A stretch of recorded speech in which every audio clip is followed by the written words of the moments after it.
Good morning, everyone. My name is Troy Lake. I work over in the Flow Physics and Controls branch. Liz Ward is having me introduce this. Her and I are working together on restarting this AIAA seminar series, and this is the first one in that series. Speaker today is going to be Dr. Walt Silva from the Aeroelasticity branch. I'm not going to do much for introduction because he has a pretty good self-introduction in the slides here. But thank you all for coming, and there will be another seminar next month as well, which will be Bill Fredericks. So thank you, Dr. Silva. Hello. Thanks, Troy. Does everybody hear me okay in the back? Okay, very good. Good morning. Thank you all for coming here and taking time out of your day for this conversation. I'd like for this to be informal, so as I proceed, if you have a question or a comment or something, please feel free to stop. Really, it's the conversation that's of significant value, okay? So, as the title shows, it's innovation, it's no vacation, it's a personal journey. Let me give you some background. About 5 years ago, Marty Wazak invited me and others to put together a presentation on lessons learned regarding the innovation process. It was called the I-Series. Some of you might remember that. Now, when he asked me, I started out, obviously, putting down all the detailed technical issues that I had to deal with, all the problems. But then we realized that that may not really be the best story, right? So we decided to work on that a little bit and pull back and look at the big picture, get a sense of what was the process, what were the issues, how do we address them, and what are the lessons learned? And that's significantly more value.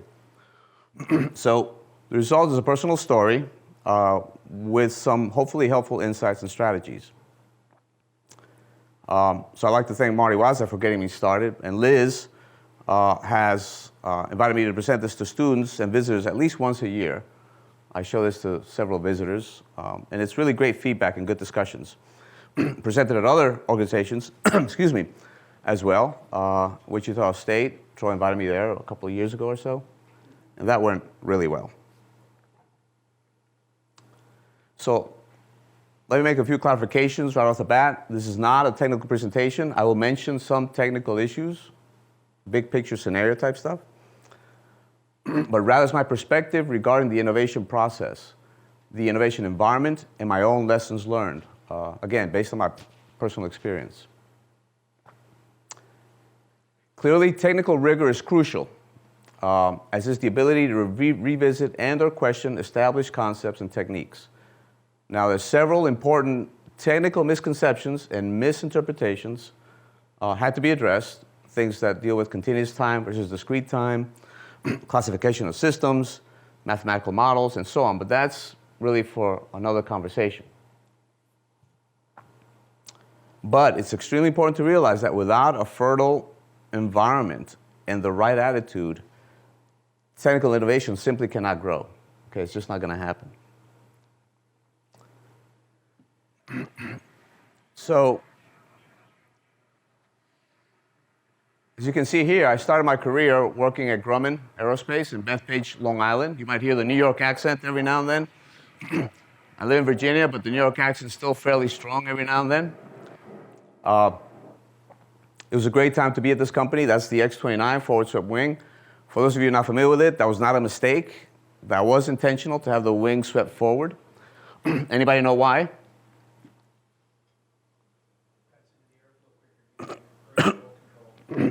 Well, part of that, but it also reduces the induced drag. That's the big deal, is it reduces the induced drag, right? And that's a great thing. That's a significant advantage for performance. Now, that's not a new idea. It turns out, in the 1930s, the Germans realized this, and so they actually built an all-metal, aluminum, forward-swept wing airplane. But what happened? Elasticity came in, and we have something called divergence. It's a static elastic phenomena where the wings do this. That's divergence, right? And so that didn't work very well. But then in the 1980s, some very bright people at Grumman, they said, you know what? Let's revisit that whole concept. It didn't work in the 30s because it was all metal. But in the 1980s, we had composites. With composites, we can actually tailor the plies. We can align them whichever way we want and actually control the stiffness. So that way we can control how it deforms. That's called aeroelastic tailoring. So now we have an advance in aerodynamics. We have an advance in structures. Turns out the vehicle is unstable. So now you need active controls in order for it to fly in a stable manner. So you got aerodynamic advances, structural advances, and control advances. Okay? With the canard, it's a very sophisticated control system. So this is a true aero-servoelastic airplane. As you can tell, it's probably my favorite airplane. One of the reasons I like it so much is, and because I happened to be a young engineer at Grumman, it was a very exciting time to be in that company. It was a very exciting time to see this happening, to see all these disciplines actually working together to integrate it to develop this product. That's a very exciting moment. So one of the lessons learned that I want to provide to all of you is don't throw away your ideas. Whatever ideas you might have today, maybe they're not feasible, maybe they don't work right, but don't throw them away. Wait a couple years, wait 5 years. Revisit, because the technology around you changes all the time. And maybe at some point your idea is feasible. Okay? And that's exactly what happened with the X-29. So the other part that was really beneficial of being in this environment was that I was on a Grumman Master's Fellowship, and that program was an exceptional program because it provided the exposure to several disciplines early in my career. Basically, I started working there in advanced systems, which is a very exciting area, especially preliminary design. Paper airplanes, it's the Nikolai textbook on hormones, okay? It's all kinds of different concepts, plan forms, lift to drag, engine installations, performance range, all of those things. So you get a sense of the big picture, what drives a vehicle performance. Then when you go into the master's, you do the master's degree in 2 years, but you tour with 4 different groups with 6 months each group. Okay? And that was really exceptional. For example, I toured with the propulsion group, where we did both engine deck, what's called engine deck installation, but we also did computational aero. We also did boundary layer experimentation. We want to do boundary layer control of an offset diffuser with a blowdown tunnel. So we use vortex generators, suction, and blowing to control that. Now, it's kind of sad to say, but I remember that when we were doing that, it's exactly 30 years ago, because we were in the tunnel when the Challenger disaster occurred. So it was exactly right about 30 years ago this week. I was also in loads dynamics, where I did flutter analysis of the shuttle trainer aircraft, which was a Gulfstream vehicle, and the JVX tilt rotor. Grumman was the subcontractor to the JVX, and we were in charge of the empennage. So I did the flutter for that empennage. So I'm always glad to see it, because it's flying well. The other one was EA6B spin recovery simulation. Worked on creating the simulator so that pilots could go in, as a new vehicle was the EA6B, go into a flat spin and learn how to pull out of a flat spin. So we had to develop the simulator coding to make that happen. And then power plant, just learning how to mock up a vehicle. Back then, is a number of years ago, 3D CAD was not really in existence. It wasn't that powerful. It was mostly 2D. So the way you actually implemented things, you built a mock-up of a vehicle, a 3D mock-up of the vehicle to make sure all the parts fit, all the wires weren't crossing, that the tubes fit in the right place to capture the 3D aspect of it, okay? So that really gives you a whole sense. So I was very fortunate and very excited to be in a very innovative organization with a very innovative strategy. But yeah, that's me a long time ago. But then there were aspects I would ask my students. I said, well, what about this part? You know, can we do this method? Can we expand on this? How do we? And they're like, well, that's really good stuff. Those are really good questions. But that's more than we need for the vehicle. Now, the great thing about obviously with industry is you have a product. There's a vehicle. You can go down there. You can go to the shops. You can see them building a product that you can touch. Okay? And it forces all the disciplines to come together. You can't just choose to be off by yourself. You have to work together because you're going to build something that's going to fly. On the other aspect, you may not need to go to the nth degree in some theory because it's not necessary. You just do the best to get the best quality product out without doing more than you need to. Now, there is internal research and development, of course, things of that sort. But I wanted to explore more things. So I said, hey, I think I want to go work for NASA, which is the symbol of exploration and open-mindedness. I want to pursue things to the nth degree. That's what I want to do. So when I first came here, I started working for the Aero Servo Elasticity branch. Let me back up real quick. But I spent 2 summers as an undergrad working in Building 648. At that time, it was called the Aeroelasticity branch. A couple of years after that, that branch split into 3 branches: the Aero Servo Elasticity branch, the Unsteady Aerodynamics branch, and the Configuration Aeroelasticity branch. Then in 1994, all 3 branches came together to form the Aeroelasticity branch. So clearly, the more things change, the more they stay the same. So this was the Aero Servo Elasticity branch. In that branch, I worked on what I call simple models, linear models. Computer solutions run in seconds, of course. That's the attraction of linear models. They run very quickly, very efficiently. I can do a broad range of parameter variations without a problem. And that was really great. I would do flutter analysis, quickly, root locus analyses, develop Aero Servo Elastic math models. What those are the models that a controller designer would need to design a controller. So I'm not a controller designer, but I do know what a controller designer is looking for, so I can provide them the right model, all right? It all boils down to different disciplines have specific models they prefer, and that's an important area to discover. So that's what I worked in, a lot of simple models. Then, when I worked for the Unsteady Aero branch, that's when I joined NASA, I worked on complex models. I worked on CFD, CAP-TSD, several other codes, which are significantly more complicated, more theoretically rigorous, but now the solutions would take days and weeks. Okay? Even though there were simpler codes, our compute capability then wasn't what it is now. It's something I don't understand why we get more compute power and we just increase the complexity of the code. So it seems like we're always running at days or weeks. That's just the nature of the game, I guess. Now, the other part of it is that, as I said, then they all combined into the elasticity branch, and I worked on all of those. Now, when I first came here, some of you may not remember this. I know somebody in the audience does. We actually would go and have business cards printed, about 200 business cards. And I went ahead and got 200 business cards with Aero Servo Elasticity on it. I handed out maybe 10. So I had still 190 cards left, all right? Then I switched to the Unsteady Aero branch, all right? I got to go get 200 more business cards. I used about maybe 7. So I still had all these other business cards. Now, some people like to go around and have their kids distribute them to office randomly and things like that sort. Nothing else to do with those cards. But for me, the one lesson I learned is to stop buying NASA-generated business cards. That was the first lesson.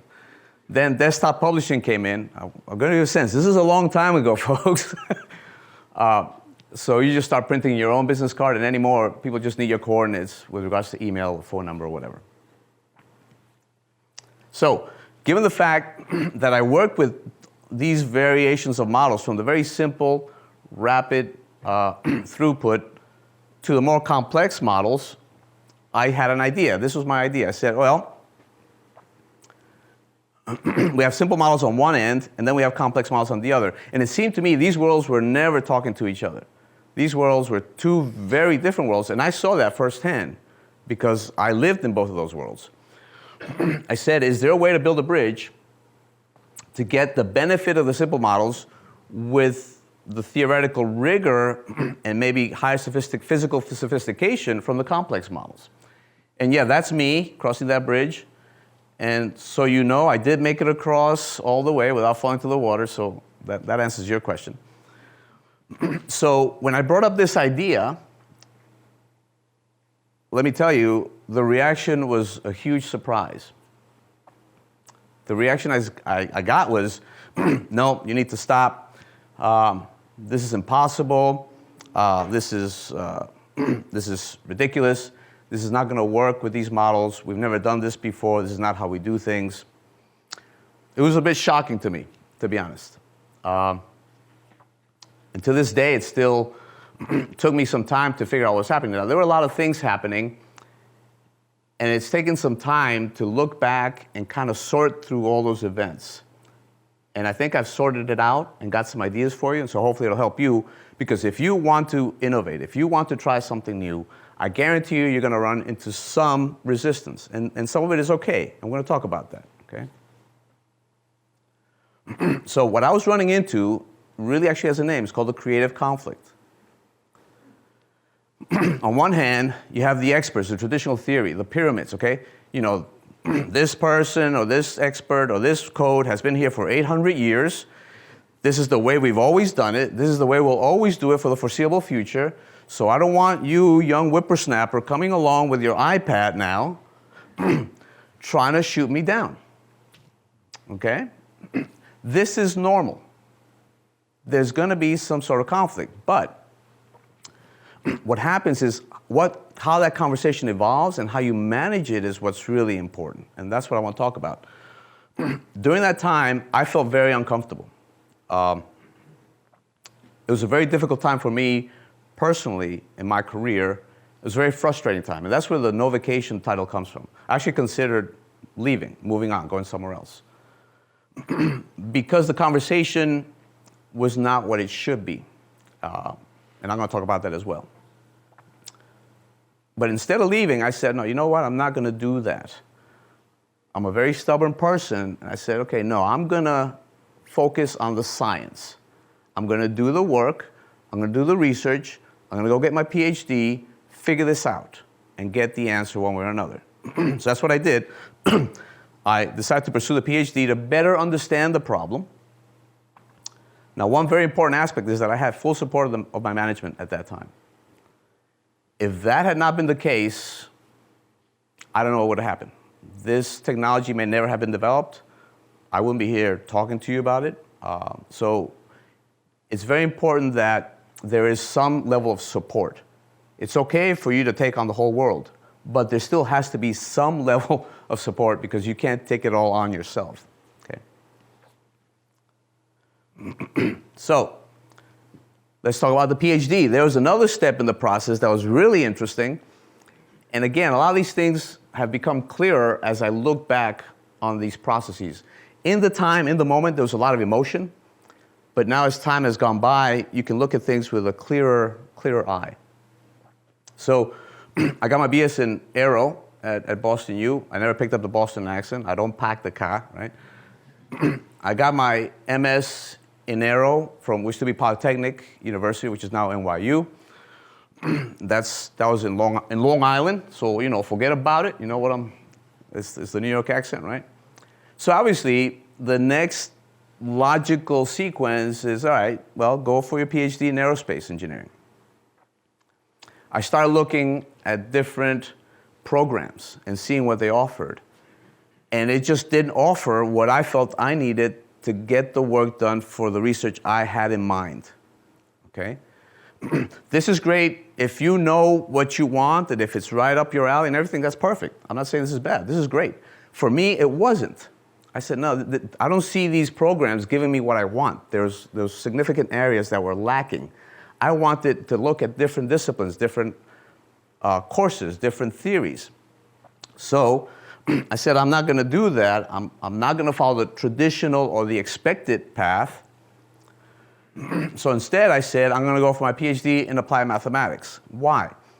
I realized most of the things that I work with were mathematical in nature. And most of the things we do is develop mathematical models, see how well they compare to the physical results. So why not delve into that head first and tackle that beast in that fashion? So bottom line, it's the best decision I ever made, to be honest with you, because so many things became so much clearer to me. I'd go back and look at old textbooks, look at sections, and read certain points. I'm like, oh, wow, okay. Now I get what that meant, or now I get what they meant by this. Many things became clearer, because in textbooks, I'll tell you right now, you get a very small sliver of the theories or the concepts or the assumptions. You're said, because of this, you get this, but they don't have necessarily the space or time to delve into those details. But all those things became clearer to the point where it doesn't matter if it's aerial structures, controls, or whatever. It doesn't matter. It's a mathematical model, and we can start to look at problems in that sense and address them in that sense. Okay, so that's a very valid perspective. Again, it's a unified perspective that really has opened up my eyes to a huge world of options and possibilities and ideas. Now, I mentioned beware of bias. Strangely enough, when I said to some folks, this is what I was doing, you get this reaction of, huh, really? Okay, that's kind of strange, that's kind of different. Again, because I was disrupting the status quo, I was disrupting the traditional way of doing things. I was doing things differently than what was expected.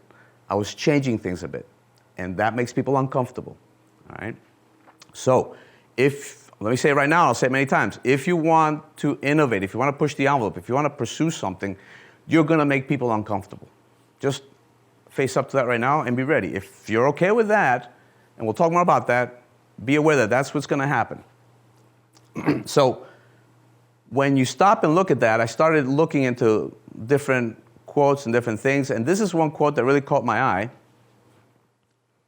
If you always think what you've always thought, you'll always do what you've always done. If you always do what you've always done, you'll always get what you've always got. And if you always get what you've always got, you will always think what you always thought. Those of you who do computer programming, what is this called? Infinite do loop. It's also called a rut. It's a self-fulfilling prophecy. It's a self-maintaining cycle, which you get the results of what you expect, and so you just stay in there. You're not going to be innovative. That's not going to be. It's comfortable. It's a good place to be, but this is not how innovation is going to happen. You're going to have to be disruptive. You're going to have to get people upset. People are going to get annoyed, irritated, and we'll talk about that as well. So, like I said, I didn't give up. I pursued it.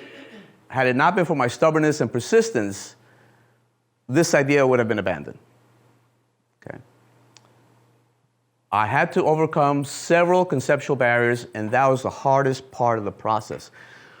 When we read books and texts and things of that sort, there's so many disciplines that are so isolated and so disparate that what you get from one thing is a little bit different than what you get from something else. And so you tend to think with certain sets of glasses on. But for me to solve these problems, I actually had to look at things totally different. And that took time. That was frustrating. That took a long time. Okay? So that's something that you have to do. I'm happy to say this is a reduced order model methodology. November 2011, I was granted a patent, and it got a lot of references, a lot of interest. There's various versions of this method and similar concepts that are being developed and applied around the world, which makes me extremely, obviously, happy and proud. Right now, working with the Air Force, Boeing, and with NavAir, as well as other organizations, to apply it, okay? So one thing I want to make clear is, like, a lot of folks, like with movie stars and stuff, oh, they're overnight success. Here they got the Academy, they came out of nowhere. Chances are they're probably bussing at a restaurant for 15 years before they got the big break. Likewise with this is not overnight, okay? It took years of frustration, hard work, hitting my head against the brick wall constantly, frustration, fail, try again, fail, get up, fail, okay? And then until you finally hit it.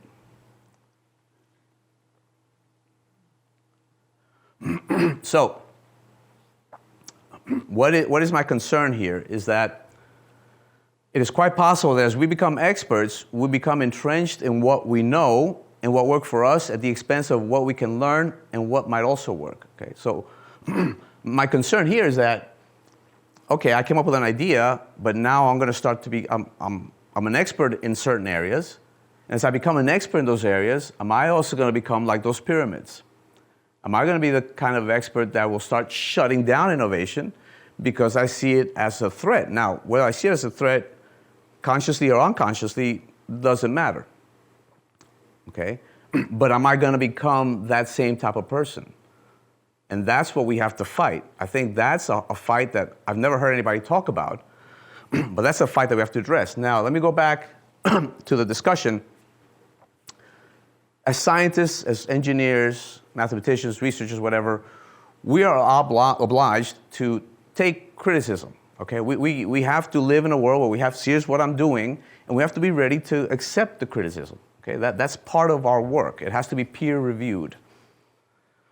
But what we have to be careful about, and especially tell some of the younger folks, is to not be overrun. And what I mean by that is make sure if somebody says to you, here's my idea, and they say to you, that's stupid, that's ridiculous, that'll never work, turn back and say, okay, hold on, those are not technical comments, okay? Those are emotional comments. Let's put those aside and give me the technical reasons. Let's go to the board.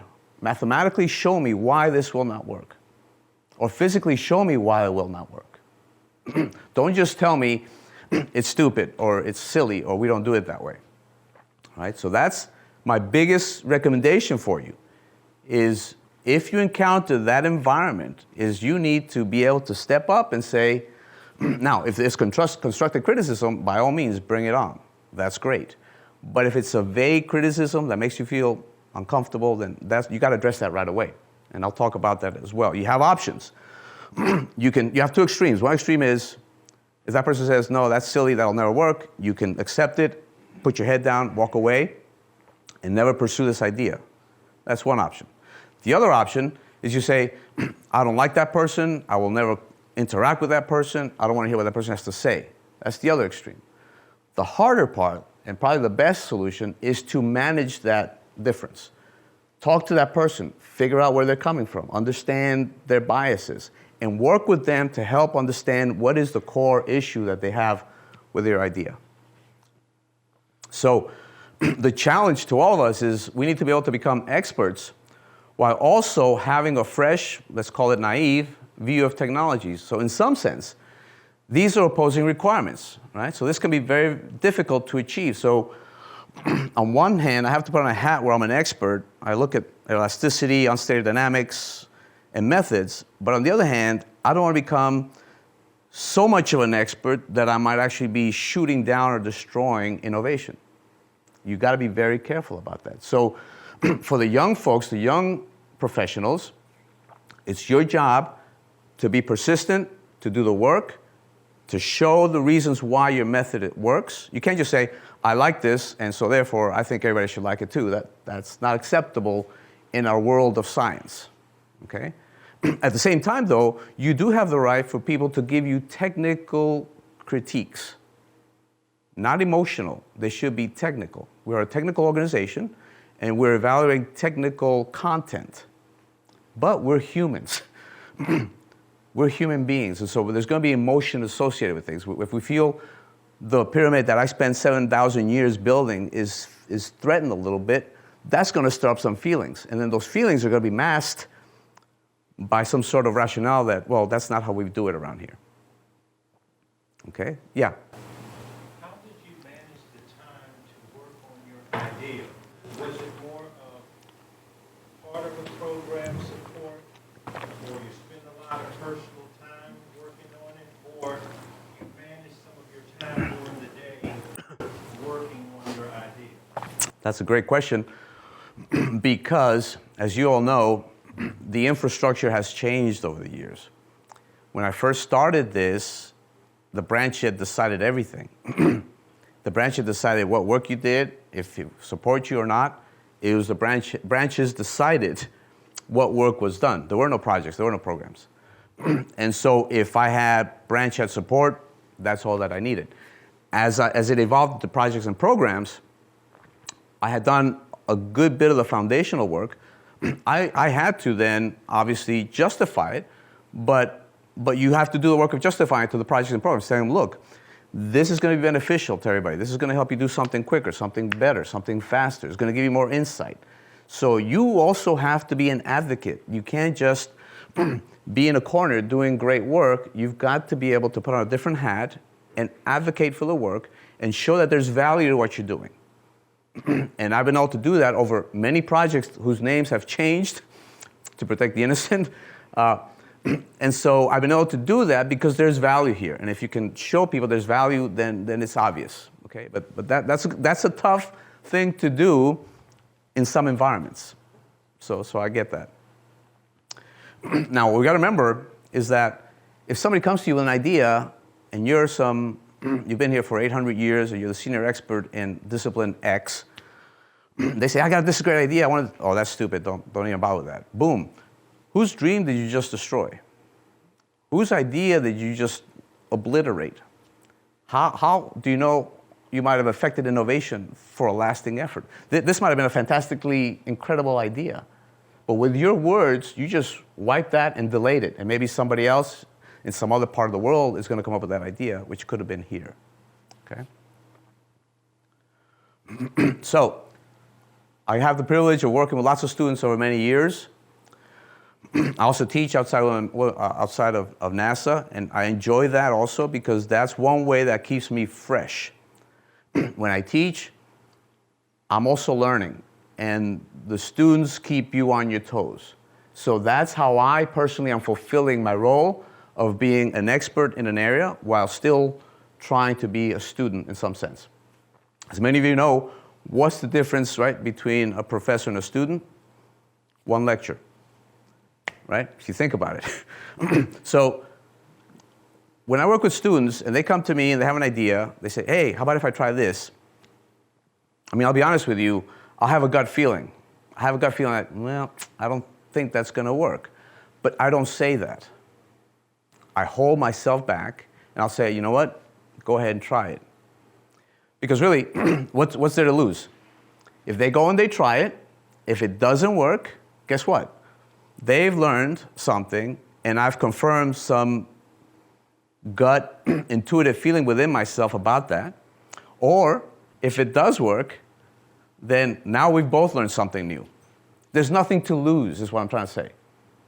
There's nothing to lose from trying, right? Now, I look back on the NACA days. Okay, I'm not that old. I wasn't here. Just to make that clear. I've been around a while, but not that long. But the NACA days, I am always impressed by the reports from the NACA days. If you look at those, they are incredibly impressive, beautiful, detailed. The content is so dense. Every paragraph has like a nugget of gold of information. Very dense, very thorough work, very productive, very clear. And I asked myself why. Now, they didn't have supercomputing, no iPads, no iMacs, none of that. Slide rules, at best, right?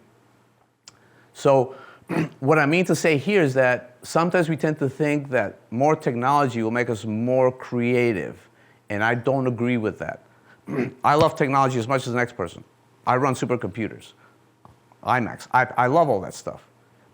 But let's not fool ourselves into thinking that having that is gonna make us, by some magical process, make us innovative, because that doesn't work. In some cases, if we rely too much on technology, we're taking the burden of figuring things out from ourselves, from our own brain, and putting it on an external machine. Is that really gonna be innovative? It may not be. Now, it's a balance. You gotta use those to help you, but let's not be too dependent on that. Let's not assume that, okay, I want this branch to be more innovative. If I get everybody new PCs, new desktops, then we're going to be innovative. I don't agree with that. Okay? It's much more complicated than that. So that's one of my opinions, is that innovation is the result of a tireless, persistent, and often frustrating strategy. There are no magic technologies that will effortlessly bring forth innovation. It really is 99% perspiration and 1% inspiration. Like I said, you're going to start something, propose an idea, it'll get shot down, people won't like it. You're going to have to go back, do the work, talk to people, manage the situation, manage the emotions. We're all technical and rational people here, but the emotions are there. Let's not fool ourselves into thinking that, everything is on a rational level. It's not. Okay? We're humans, and we're driven by emotion. It was emotion in a way that drove me to do this. It was a stubbornness, right? That's not necessarily a rational thought. So we have to learn how to manage those emotions, because it can be a very uncomfortable situation, but you have to learn to do that as part of the process. So technology, mathematics, science, physics, of course, that goes without saying. But these are the aspects that are not usually mentioned or discussed at parties that have to be addressed as well, okay? You will work it, try it, fail, fail, fail, try it, fail, fail, fail, frustrated. People will say, this is dumb, it's not gonna work, it's gonna fail, frustrated, fail. It's up to you. It's up to you if you quit or if you don't. I didn't, and I managed to pull through, okay? So that's an important point. Now, let me talk about the importance of your words and the words and the impact that they have on people. I love these quotes. These are from experts, okay? Who the hell wants to hear actors talk? Harry Warner, president. Now, this is what I'm trying to show you here is that this is not some low-level or mid-level manager. This is the president of Warner Brothers. This is the president. And he's saying, oh, nobody cares to hear actors talk. So right away, he actually shut down any possible ideas of people developing talking movies or any of that stuff. He destroyed that. Because they were saying, well, hey, if the president says so, then, hey, he must know. I'm trying to tell you, be careful with how much you believe of things coming down from the mountain, so to speak. Be careful with that, right? Here's another one. The horse is here to stay, but the automobile is only a novelty, a fad. Here again, the president of Michigan Savings Bank, now this is a killer, advising Henry Ford's lawyer not to invest in the Ford Motor Company. Tell me who's going to be really pissed off about this. Don't invest in the Ford Motor Company at the ground level. Wow. And again, it was the president of the Michigan Savings Company. Here's one that all of us here probably at NASA have heard many times before. Heavier than air flying machines are impossible. Lord Kelvin. In 1895, his word was extremely powerful. What he said was like, if Lord Kelvin says it, hey, they don't call him Lord Kelvin for nothing. If Lord Kelvin says it, then it must be true. And obviously, he was wrong. Totally wrong. Absolutely wrong. Video won't be able to hold on to any market it captures after the first 6 months. This is a classic. People will soon get tired of staring at a plywood box every night. Nobody's got a plywood box in their home, right? A flat screen plywood box. Nobody plays video games. Nobody has Netflix. Nobody has any of that.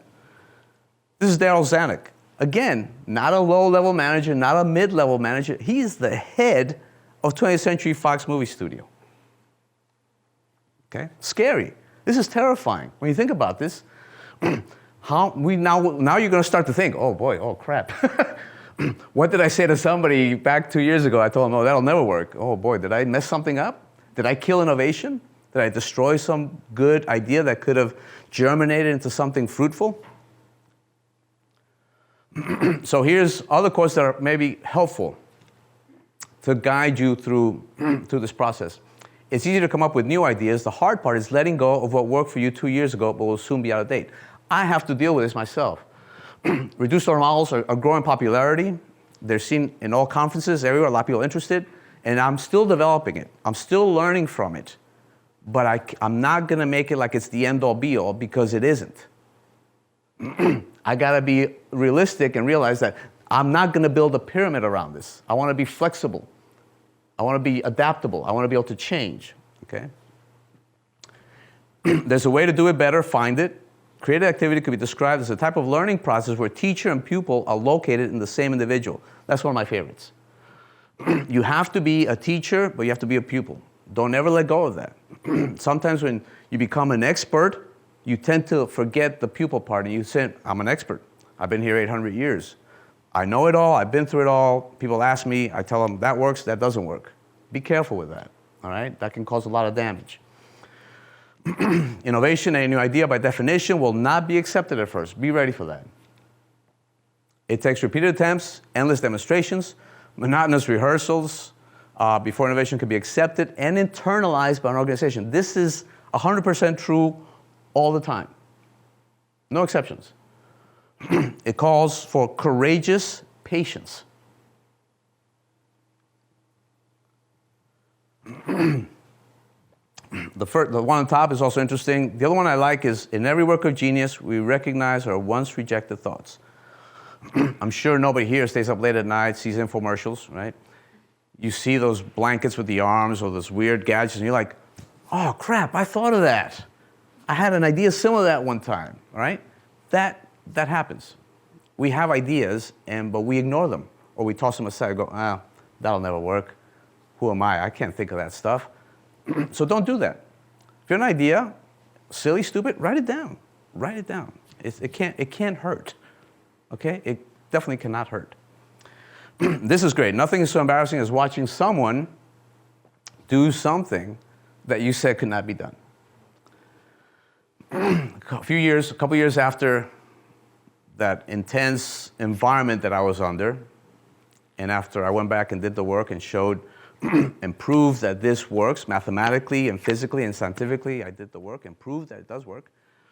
We were in a meeting with some other people and some guests, and we were trying to figure out how to solve problems. So I said, we could do this, and then this one person who was initially objected very heavily to my stuff said, oh, well, maybe we could use your method. I'm glad my chair had armrests, because I almost fell out of my chair. It was pleasant, but it was a little shocking, okay? So that can happen. That can happen as well. So let me now give you a story that really caught my attention and encapsulates kind of what I went through in a very, very vivid and important manner. So let's talk about stomach ulcers. That's all associated with NASA, right? Airplanes. Stomach ulcers, I remember when I was little, I'd hear people talking about, oh, they have an ulcer. And prior to 2005, it was considered that these folks are over anxious. You say, oh, they have an ulcer, they worry a lot, they have a lot of stress. And the solution was bland diets, no Mexican food, no Thai food. And they would be given tranquilizers, psychotherapy, antacids. All that was obviously a good business for medicines. Okay. Now, this was supported by top medical schools and pharmaceuticals. All the top medical schools, everybody said, oh yeah, that's exactly what it is. Right? That's what causes that. Then, in 1982, two Australian researchers from a little-known laboratory in Australia identified the cause of stomach ulcers, and they said it was bacteria. They presented this at an international medical conference, and they were literally laughed at by the top medical schools and pharmaceuticals in the audience. Laughed at. Okay? They were humiliated. This is a true story. Okay? What did these two Australian, they're saying, oh, you know, we are the empires, we're the lords of the empire of this discipline. We know everything there is to know. You guys, you know, you're from some little backwater research area in Australia. What would you know about this stuff? Okay? So what did they do? They didn't give up. They didn't get mad. They went back and they worked the science. They worked the problem. They did the research. They documented. They quantified. They classified. That is the best way for you to always win these arguments. In 2005, they were awarded the Nobel Prize for Medicine for this discovery. They proved everybody wrong. I wish I could have been there when they got that award, to see the look on the faces of everybody else who said that they'd been wrong. Okay? Now, before I go to that, at the end of the article is an excellent, because it says, so how did you feel when you were going through that time, from the time that you were laughed at to the time that you got the Nobel Prize? How did you feel? And the image they gave is so important and so big, and I relate to it so much that I really want to share that with you. And they said they felt like there were these two people on this lonely little canoe, and the establishment was in this beautiful cruise liner, you know, with excellent meals, you know, people playing shuffleboard on the Lido deck, and everybody's just enjoying a good old party time. Meanwhile, those two guys are suffering. It's cold, it's wet. But the establishment, which is the largest one, they're going the wrong direction. Okay? And so if you want to be innovative, or if you want to try to be innovative, you got to be ready to be in that canoe. If you don't want to be in that canoe, if you want to be in the party ship, that's fine. But then my point to you is, don't expect to be innovative anytime soon. Okay? It's not going to happen. And this is really an excellent image. So, 2 more charts, summary and then a little bit of discussion. Some of the things that I'm trying to call and relate to all of you, mostly some of the younger engineers, but there's information here for senior folks as well who have responsibilities of mentoring or leadership that you have to be aware of and be careful with. First one is seek organizations with a technically diversified portfolio. When I graduated undergrad, I had other options, but Grumman interested me the most for that reason. I saw they had a diversity of disciplines, diversity of products, diversity. I felt I could look at different things, learn different things, get an idea of the big picture. Save all your ideas, revisit them from time to time for feasibility. Now, as a manager or a technical leader or something, be aware of the impact your words can have on innovation. Don't just randomly say, oh, that's stupid, that's never going to work. Be careful with those words. You might be squashing out an innovation that could have been very fruitful, right? So be careful. Weigh your words carefully. Now, are you ready to fail? If you're not ready to fail, if you don't want to fail, then you're not going to be ready for innovation. That's the price. That's the ticket price for admission. Okay? You have to pay that price. I heard a quote the other day, which I thought was really excellent. Failure is not the opposite of success. Rather, failure is a stepping stone to success. You have to fail to innovate. There's no other way. You're not going to go take a seminar, a 4-hour course on innovation, go back to your office afternoon, and boom, you got a great idea now. It doesn't work that way. I hate to break it to you, but that's the reality of it, okay? Manage the creative conflict rather than the extreme reactions. Again, here's the hardest part, was managing these emotions that were coming at me. How do I manage that? Nobody trains you how to do that. Nobody teaches you how to do that in school. How do you deal with other folks who are upset, you can tell they're upset, with your idea? How do you manage that, right? That's not an easy thing to do. Work hard, very hard, then even harder, and for a long time. So, as a discussion, we got about maybe 10 minutes, but if anybody's got questions or whatever, we can discuss as you like. What is your view of the innovation culture at Langley, at NASA, in your organization, for example? These are things to think about and consider. What are you doing, for example, for innovation as a researcher, as a tech lead, as a manager? How are you contributing to the innovation process? What are some other thoughts or comments? And finally, thank you all very much for your time. I really appreciate it. Thanks.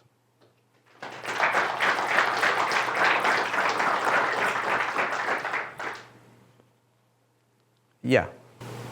You carefully danced around several times saying that their issue is with your purpose, but it tends to come out as you suck. And by that I mean anybody who's trying to push an article, where you try to focus the discussion on this is the technology I'm working at, the abuse tends to come back more personally.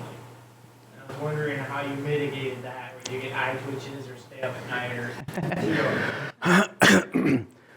Well, that's exactly right. That's the crux of the issue that I encountered, was that as a younger engineer, again, nobody teaches you how to handle those situations because, and at that time, there were things that bothered me, but I couldn't put my finger on it. I couldn't verbalize it. I couldn't analyze it. Now I look back on it and I understand that there was a sense of, there was an emotional content. And so what I did some of this back then, to a little bit to my credit.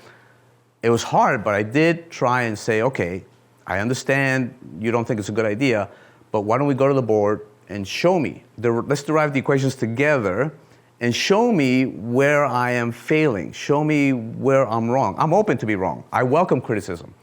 If I'm wrong, if I've done something wrong, as a scientist, I'm obligated to follow that. I'm not doing this just because I want to do it. I want to do it because I want to advance the science, right?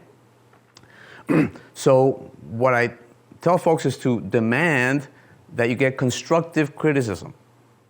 Demand the type of criticism that's technical in nature, not emotional. And if you can start to filter that, then you'll have an advantage that I didn't have. Well, I did a little bit then, but it wasn't that easy. It took me some time to figure that out. But you have to confront. You have to say, all right, let's sit down, let's talk this through, and explain to me. And if you give people a chance, eventually things worked out because people come on board. Eventually people see it. If they see it, okay, well, it does work. Oh, shoot, okay, this is a pretty good idea. Eventually, people come on board. And you have to work that. Does that answer your question? I appreciate it. I got similar advice from William Hawkins. I mean, the EEO, the management problems for human resources, not different than management problems trying to push technology. His argument was, you need to stay focused on technology. When I talk about down here, that's a different topic. When I talk about this technology, here's what we're trying to do. This is the goal. What is the technical blocks for it? And make that conversation not right. Not right. Work the science. Yeah, work the science. Like the folks with the stomach ulcers, they didn't get mad. They didn't write articles disparaging. they didn't shoot down. No, they said, fine, all right, fine. I will go do my homework, and I'll come up with such a ridiculous amount of evidence and proof that you will not be able to deny it. Okay? Yeah. It's a similar edict is the wake that big boat needs is much larger than the one in the canoe. And so it's sometimes better to focus one's energy on learning and changing yourself than trying to change the institution and everybody around you. That just can potentially lead to further frustration and discouragement until... That's an excellent point. And something I was thinking about was that the other day is that, we said, well, the problem is really the culture. It's a culture problem. Well, hold on, folks. I've looked in the mirror and I've seen the enemy, and it is us. We are the culture. I am the culture. We each make up this culture. You can't talk about the culture as if it's something outside of us. It's us. And if we change the culture, we each have to change individually. Then we change the culture. It's not like a magical thing. I got to go work on changing the culture. There's no such thing, right? So, yeah. With innovation, it's kind of like changing the model or paradigm that people are in. What have you found that makes that change for other people or groups easier? Kind of like when we went from analog and innovation, the concept is very simple. And once somebody comes up with it, then you say, think of that. It's because you were just locked up in a certain thinking mode. What would you say from your experience or from what you have observed makes it easier for the group to accept or embrace your different ideas? That's an excellent question. Actually, I've thought about that quite a bit. And it turns out there's many things that, again, in hindsight, you look at things, and actually back then I started figuring some of this out. One of the things that I realized is actually our educational process has some flaws. And whenever I visit other organizations, universities, other centers, and when I teach classes, short courses or full semester courses, I encourage students to be aware of something. If you're aerospace, mechanical, and civil, how many of you were given a class in digital signal processing? Raise your hand. Aerospace, mechanical, or civil? Okay. Now, it used to be double E's, and computer, DSP is a standard course. But aero, mechanical, and civil, years ago, that didn't happen. So, to me, that's shocking. In this day and age, every mathematician, scientist, engineer should absolutely have a class in digital signal processing, because everything we do is on a computer. Everything we do is digitized. The data is digitized. We need to understand what aliasing is, what sampling is, what a fast Fourier transform is.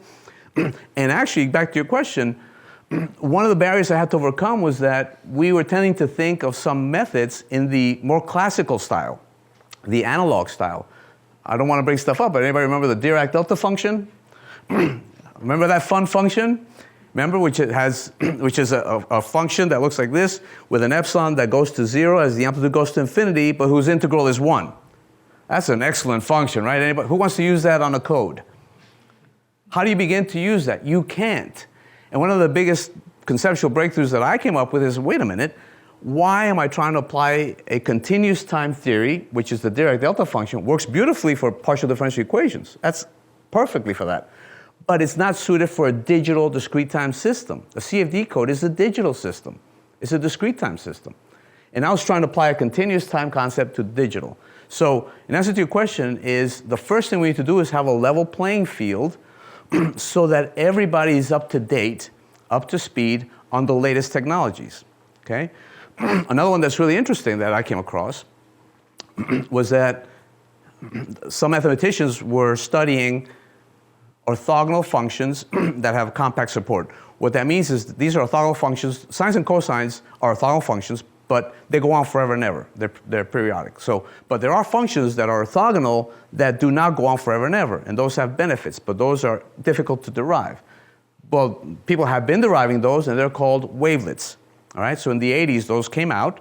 And when you talk mathematics, the 80s is yesterday, right? Because mathematics is usually 1600s, 1700s with Fourier, Lagrange, and all those folks.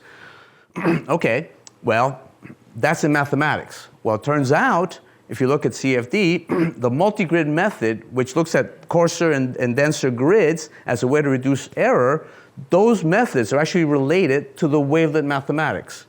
And there's something else called quadrature mirror filters, which are used in advanced signal processing, which consist of low-pass and high-pass filters as a way to pull out signals, make them more efficient, and then recombine them. Those are also related to the wavelet theory. So 3 different disciplines, and one it's called wavelet, and one it's called multigrid, the other is called quadrature mirror filters. But mathematically, it's the same concept.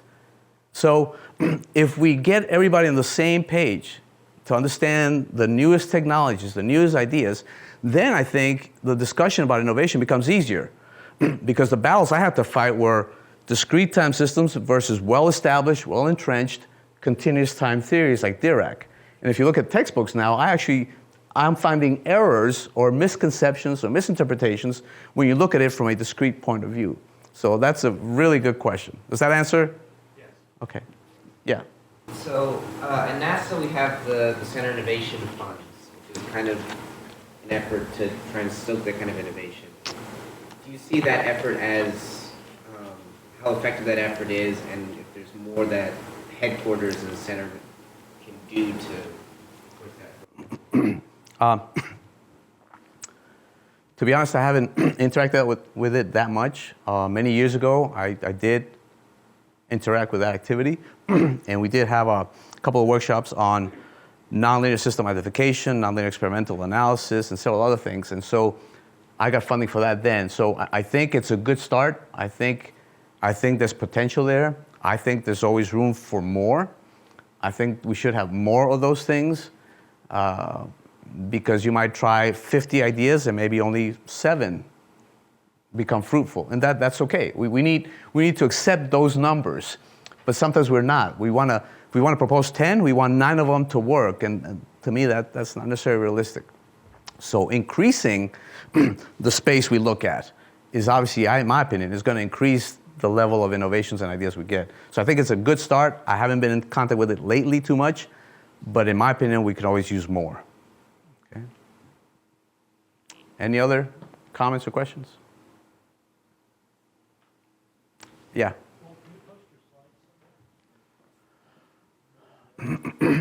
Oh, yeah, sure. Yeah, or I can send them to you or whatever. Sure, no problem. Anybody else? I saw somebody else had their hand up. No? All right, thank you all very much. I appreciate the time. Thank you.